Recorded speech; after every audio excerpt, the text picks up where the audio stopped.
प्रश्न 4। स्थानांतरित कृषि की अवधारणा को समझाइए तथा इसके विभिन्न चरणों की व्याख्या कीजिए। Explain the concept of shifting cultivates and describe the steps of shifting cultivates.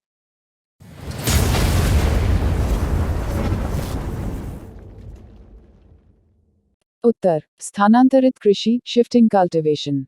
विश्व की प्रायः सभी उष्ण एवं आर्द्र क्षेत्रों में स्थानांतरित कृषि किसी न किसी रूप में विद्यमान है। पर्वतों के ढलानों पर जनजातियां इस प्रकार का कृषि कर्म करती हैं।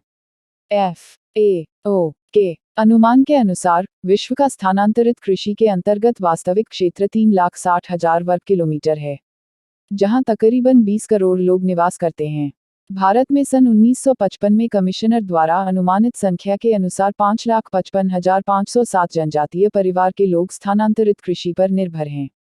यहाँ 1.08 करोड़ हेक्टेयर जमीन में इस तरह की कृषि होती है। सर्वाधिक स्थानांतरित कृषि करने वाले क्षेत्र मध्य प्रदेश एवं उत्तर पूर्वी प्रांत हैं। सन 1960 में 9,74,680 एकड़ भूमि इस प्रकार की कृषि के अंतर्गत थी। मणिपुर में 1 लाख हेक्टेयर भूमि अभी भी इस तरह की कृषि के अंतर्गत है। यहाँ 65,000 हेक्टेयर भूमि में प्रतिवर्ष स्थानांतरित कृषि होती है तथा लगभग 55,000 जनजातीय परिवार इसमें संलग्न हैं।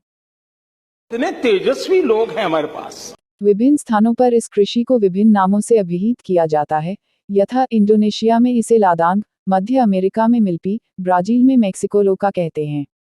भारत में भी इसके विभिन्न नाम हैं, यथा मेघालय में आदि आरिक, त्रिपुरा में होकिनसोमो, नागालैंड में टेकोंधा, आंध्र प्रदेश में कोदापेडी, बिहार में कुरवा खालू, बेवारा, उड़ीसा में रेमा, पोडू, डाही, कॉमन, बुंगा, गुदिया, डोगरचास, मध्य प्रदेश में पेड़ा, दाहिया, बेवार, गुहाद, फडहा, दीपा, माधन या एरका, उत्तर पूर्वी राजस्थान में वात्रा एवं मणिपुर में जूम कहा जाता है। स्थानांतरित कृषि भूमि के एक ही भाग पर अधिक लंबे समय तक न की जाकर समय समय पर इसे बदलते रहकर नए भूखंडों पर की जाती है।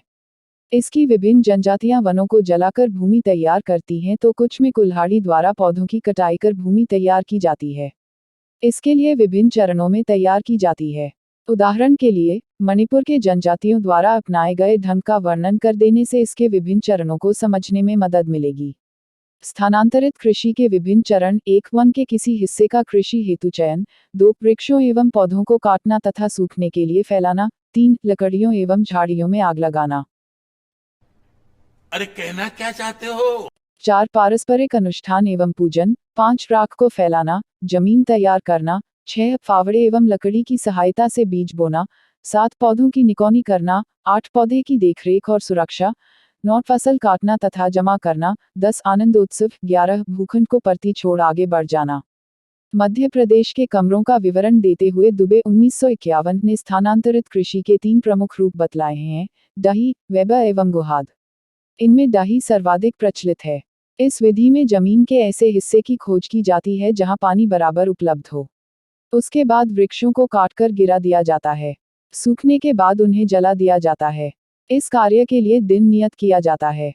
बुधा राजा की पूजा के बाद वृक्षों को जलाया जाता है। प्रथम वर्ष के साथ ही खेत बोने का कार्य प्रारंभ हो जाता है। फसल की रक्षा के लिए खेत में ही एक झोपड़ी बना दी जाती है। बेवर कृषि में काटने और जलाने की प्रक्रिया साथ साथ की जाती है। गुहाद में बांस का जंगल काटा जाता है। इन विधियों का अंतिम चरण कटनी और अन्न संग्रह है। अगर हम करें तो करें क्या, बोले तो बोले क्या? स्थानांतरित कृषि की विशेषताएं। Characteristics of shifting cultivation. भारतीय जनजातियां प्रायः दुर्गम क्षेत्रों में निवास करती हैं, जहां संचार एवं यातायात के अभाववश कृषि संबंधी उन्नति नहीं हो पाई। फलतः अधिकांश जनजातियां इसी परंपरागत कृषि व्यवस्था को अपनाए रही। इस व्यवस्था में एक किसान के पास बहुत थोड़ी भूमि रहती है। इतनी सीमित भूमि में सिर्फ जीवनयापन ही संभव हो पाता है, वह भी कठिनाईपूर्वक।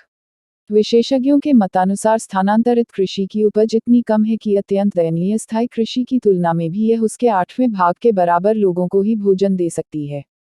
स्थानांतरित कृषि की तुलना में पशुचारण उतने ही क्षेत्र में दोगुनी संख्या में आदमियों को भोजन दे सकता है। इस कृषि में अत्यल्प उत्पादन के लिए अत्यधिक श्रम की जरूरत होती है। इस कृषि में सबसे महत्वपूर्ण कार्य उचित भूमि का चयन है। पठारी भागों में साधारणतः 10 डिग्री से 15 डिग्री तक का ढाल अपेक्षित माना जाता है। इससे अधिक ढाल में पानी बह जाने की आशंका बढ़ जाती है। इसमें जमीन और बीज के उपरांत सबसे महत्वपूर्ण है मानव श्रम। 15 से 60 वर्ष तक के लोगों के श्रम का बड़ा भाग इसी कृषि को समर्पित हो जाता है। यही कारण है कि जनजाति परिवारों के सभी लोग इसमें संलग्न पाए जाते हैं।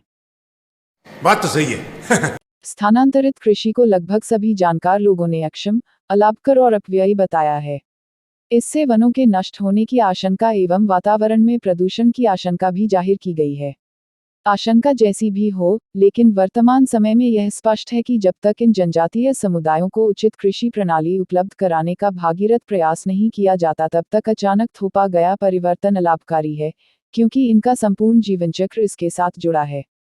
स्थानांतरित कृषि में सरल उपकरणों यथा खनवी, हो, हंसिया, दांव, कुल्हाड़ी, खुरपी इत्यादि का प्रयोग होता है। भारत में प्रधान रूप से स्थानांतरित कृषि करने वाली कुछ जनजातियों के नाम यहाँ दिए जा रहे हैं। गारो, त्रिपुरी, नोफ्टिया, रियान, चकमा, हमार, नागा, सौरिया पहाड़िया, हिलखड़िया, कोरवा, बिरजिया, सिवोरा, कुटिया खोड़, कमार, बैंगा, करियाजोड़, ढोरा, समनियस, मलकुड़िया आदि जनजातियाँ प्रधान रूप से स्थानांतरित कृषि पर निर्भर हैं।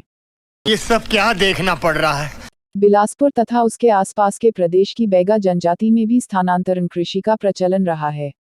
बैगा लोग हल से खेती करना पाप समझते थे।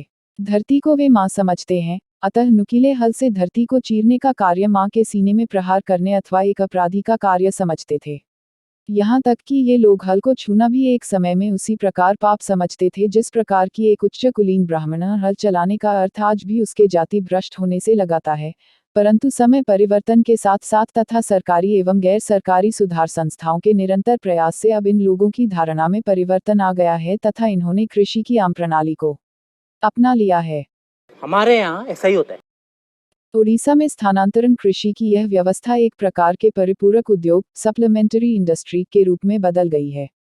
सवारा जनजाति के लोग, जो कि मैदानी भाग में वर्तमान प्रणाली से कृषि कार्य करते हैं, कभी कभी निकटवर्ती पहाड़ी ढालों पर स्थानांतरण कृषि कार्य करके विशेष प्रकार की फसलें पैदा करते हैं, जिनकी की निकटवर्ती लोगों को आवश्यकता होती है। Indian council of agriculture research के एक सर्वेक्षण से ज्ञात होता है कि सन 1956 में मध्य प्रदेश में करीब 40,000 एकड़ भूमि में स्थानांतरण कृषि प्रणाली अपनाई जाती थी। 6,000 परिवार इस कार्य में व्यस्त थे, जिनकी कुल संख्या 30,000 थी। इस प्रकार पूरे राज्य में 15 जनजातियां इस प्रणाली को अपनाती थीं। असोम की अबोर जनजाति में, जिनके जीवन का मुख्य आधार कृषि है, आदायविक अथवा झूम खेती का अब भी प्रचुर मात्रा में प्रचलन है। नेफा प्रदेश की अनेक जनजातियां आज भी झूम कृषि प्रणाली अपनाती हैं। यह प्रणाली उनकी सामाजिक प्रथा, पौराणिक गाथा एवं धर्म से संबंधित है। ये बड़ी अच्छी बात कही आप।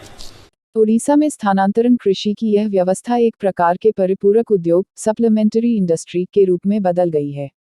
सवाय जनजाति के लोग, जो कि मैदानी भाग में वर्तमान प्रणाली से कृषि कार्य करते हैं, कभी कभी निकटवर्ती पहाड़ी ढालों पर स्थानांतरण कृषि कार्य करके विशेष प्रकार की फसलें पैदा करते हैं, जिनकी की निकटवर्ती लोगों को आवश्यकता होती है।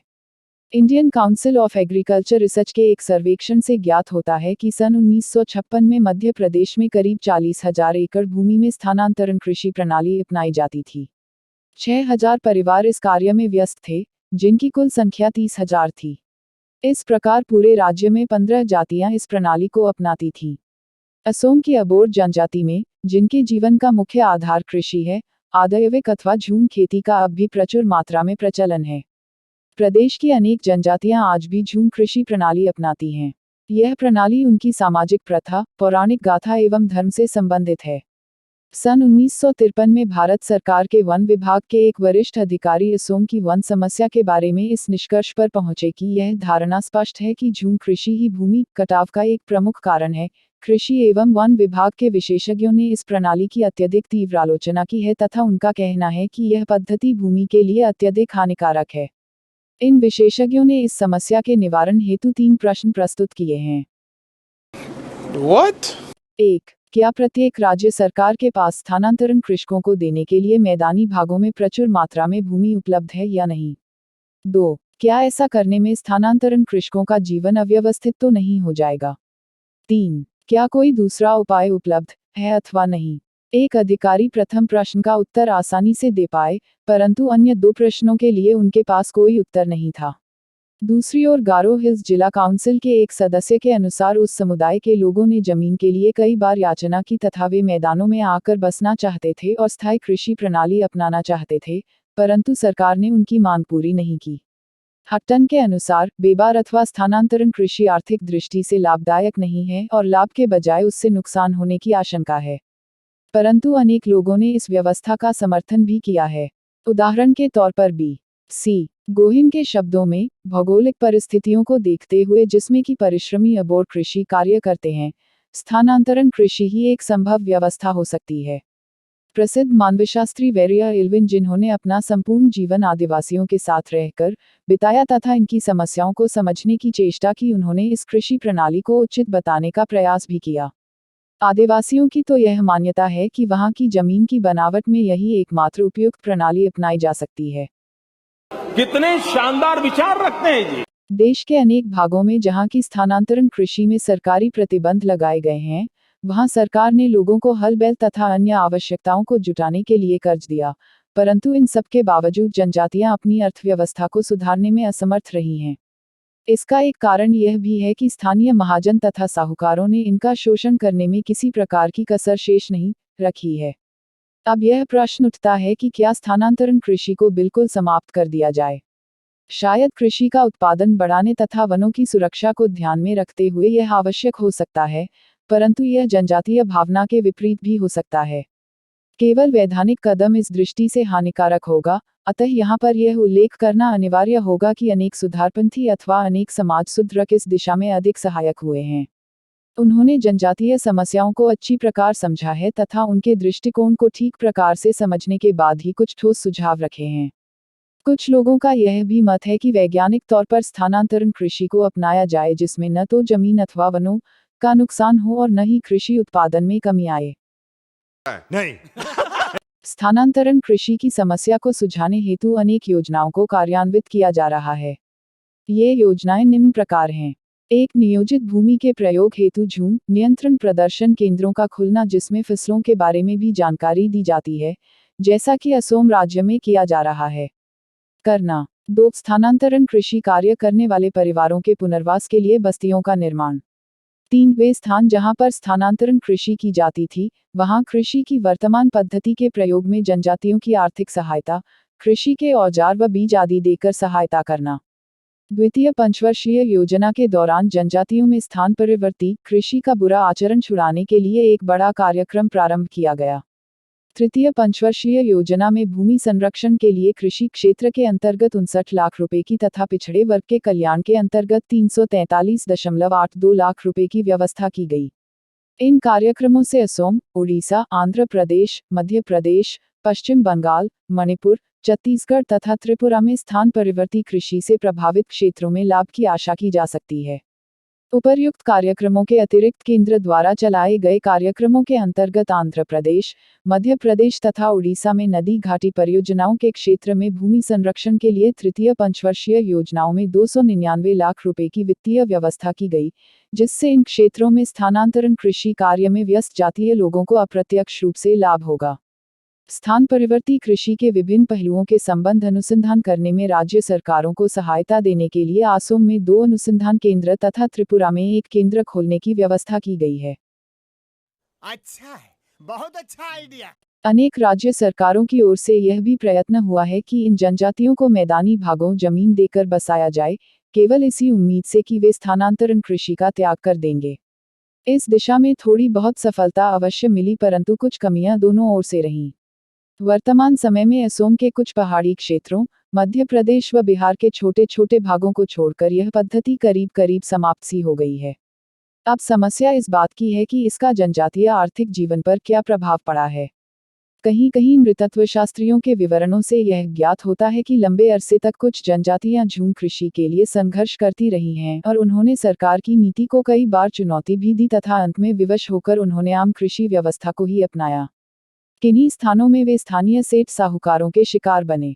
जनजातियों के लोगों को कर्जा लेकर इतना अधिक बाध्य होना पड़ा कि कर्ज न चुका सकने के कारण उन्होंने अपनी जमीन भी अंत में इन सेठों के हवाले कर दी और स्वयं कहीं के न रहे। अतः केवल मुआवजा देकर अथवा जमीन देकर ही उनको आर्थिक विपन्नताओं से बचाया जा सकता है। उनको स्थानीय शोषणकर्ताओं से भी बचाना आवश्यक होगा। शोषण की यह प्रक्रिया संपर्क के परिणामस्वरूप उत्पन्न हुई है। अबे साले, मेरा माफ करना, गुस्से में इधर उधर निकल जाता हूँ। जनजातियों में स्थानांतरण कृषि के पीछे धार्मिक एवं परंपरागत विचार भी निहित हैं। केवल आर्थिक प्रलोभन से इसका त्याग करने के प्रति वे कभी उत्सुक दिखाई नहीं दिए। अतः उन्हीं भावनाओं को समझना तथा उनमें एक प्रकार का विश्वास पैदा करना और भी अधिक आवश्यक है। शिक्षा के माध्यम से ऐसी समस्याओं को बहुत कुछ सुलझाया जा सकता है। जनजातियों को इस बात का ज्ञान हो तथा वे यह स्वीकार करें कि वास्तव में स्थानांतरण कृषि भूमि व कटाव का परिणाम होती है, वनों को नुकसान पहुंचता है, वन राष्ट्र की संपत्ति हैं, उन्हें सुरक्षित रखने पर देश को अधिक लाभ हो सकता है। इसके साथ ही इन प्रदेशों में ऐसे स्कूलों की स्थापना की जाए जिसमें उद्योगों व अन्य व्यवसायों के बारे में शिक्षा दी जाती हो तथा उन व्यवसायों व घरेलू उद्योगों की स्थापना इन प्रदेशों में की जाए जिनके लिए कच्चा माल यहाँ आसानी से उपलब्ध हो सकता है। स्थानांतरण कृषि के बारे में उनके धार्मिक अंधविश्वासों को भी इसी प्रकार समाप्त किया जा सकता है, क्योंकि जनजातियां आज परिवर्तन के मोड़ पर हैं जिसमें आधुनिक समाज की आकांक्षाओं के साथ साथ आदिम समाज की भावनाएं भी निहित हैं, जिनका वे पूर्ण रूप से त्याग नहीं कर पाए हैं। ये चुप है।